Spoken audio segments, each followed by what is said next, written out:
بسم الله الرحمن الرحيم. الرحمن علم القرآن، خلق الإنسان علمه البيان. الشمس والقمر بحسبان، والنجم والشجر يسجدان.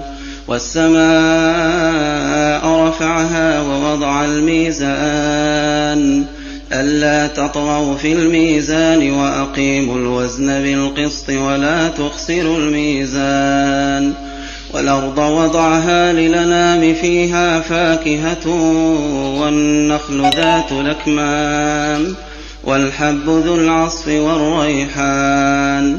فبأي آلاء ربكما تكذبان؟ خلق الإنسان من صلصال كالفخار، وخلق الجان من مارج من نار. فبأي آلاء ربكما تكذبان؟ رب المشرقين ورب المغربين. فبأي آلاء ربكما تكذبان؟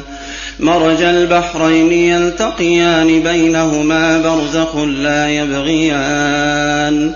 فبأي آلاء ربكما تكذبان؟ يخرج منهما اللؤلؤ والمرجان. فبأي آلاء ربكما تكذبان؟ وله الجوار المنشآت في البحر كالأعلام. فبأي آلاء ربكما تكذبان؟ كل من عليها فان، ويبقى وجه ربك ذو الجلال والإكرام. فبأي آلاء ربكما تكذبان؟ يسأله من في السماوات والأرض كل يوم هو في شأن.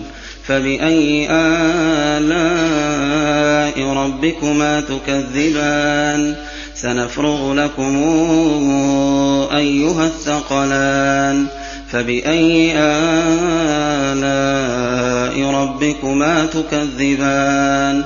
يا معشر الجن والإنس إن استطعتم أن تنفذوا من أقطار السماوات والأرض فانفذوا، لا تنفذون إلا بسلطان. فبأي آلاء ربكما تكذبان؟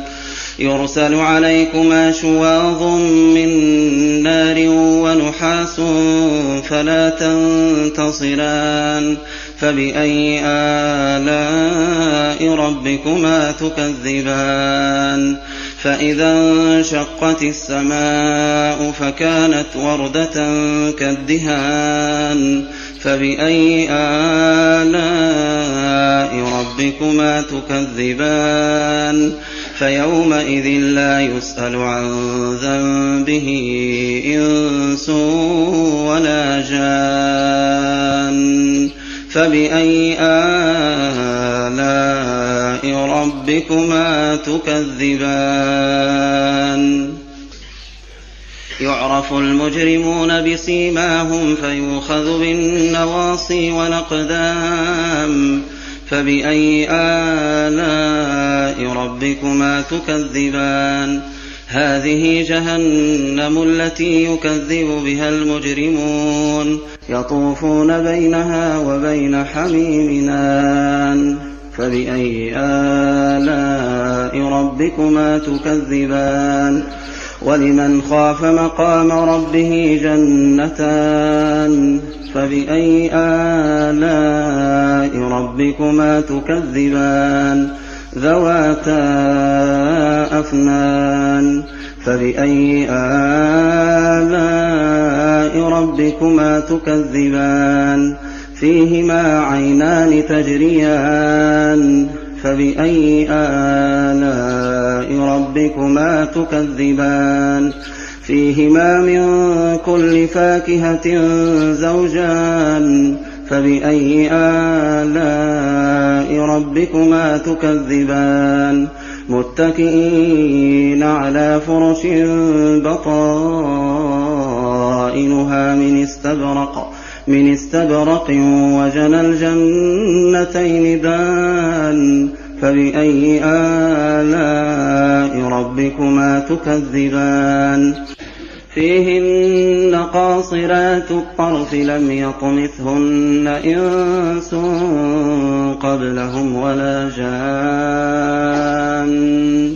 فبأي آلاء ربكما تكذبان كأنهن الياقوت والمرجان فبأي آلاء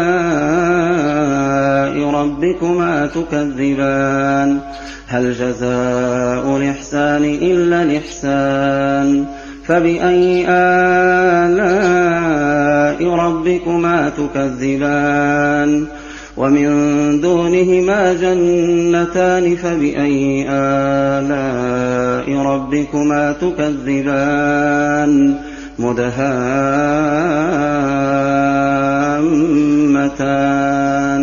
فبأي آلاء ربكما تكذبان فيهما عينان نضاختان فبأي آلاء ربكما تكذبان فيهما فاكهة ونخل